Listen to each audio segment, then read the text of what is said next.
नमस्कार सर, आमच्या न्यूज चॅनलमध्ये आपलं स्वागत आहे। आज तुम्ही जे रॅली काढली आहे काय काय निमित्त आहे त्या रॅली?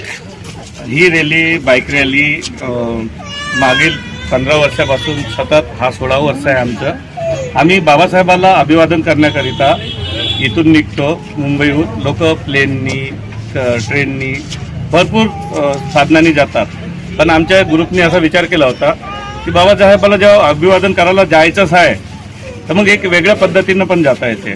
लोकांपर्यंत प्रचार प्रसार, लोकांमध्ये एक चेतना जागृत करण्याकरिता हा बाईक रॅलीचं आयोजन केलं होतं 15 वर्षापासून। आता 15 वर्षापासून हा सतत हा कारभार चालू आहे। बाबासाहेबांना अभिवादन केल्यानंतर आम्ही हर वर्षी नवीन नवीन उपक्रम, जसं आता संविधान बचाव देश बचाव हा अभियान घेऊन आम्ही दुसऱ्या राज्यापर्यंत जाणार आहोत। कर्नाटक, तामिळनाडू, महाराष्ट्रातला काही हिस्सा, तेलंगणा वगैरे हे फिरत आम्ही हा समता सैनिक दलाचा प्रचार दौरा स्टार्ट होते।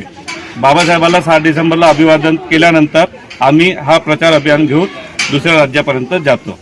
हा मोहीम सतत चालू आहे आमची। कुठनं ही तुम्हाला प्रेरणा मिळालेली आहे आणि या मागे जे तुम्ही काम करते आहे तर याचे श्रेय जे आहे लोकांपर्यंत, म्हणजे तुमचे जे मेसेज आहे लोकांपर्यंत पोहोचवत आहे का? काय त्यांचा लाभ मिळालेला आहे त्यांना? जे रॅलीचं जे विजन आहे हे आम्ही मित्र एका प्रोग्राममधून येत होतो, तेव्हा त्या विजनला एक रूप मिळालं आणि त्याला आम्ही रूपांतर, रॅलीच्या याच्यात रूपांतर केलं। आणि ही जे प्रचाराची मोहीम वगैरे आहे, मी समता सैनिक दलामध्ये पुष्कळ वर्षापासून काम करत असल्यामुळं जे आमचे सिनियर्स होते, ज्यांनी आम्हाला बाबासाहेब म्हणजे काय समजावून सांगितलं, आमच्या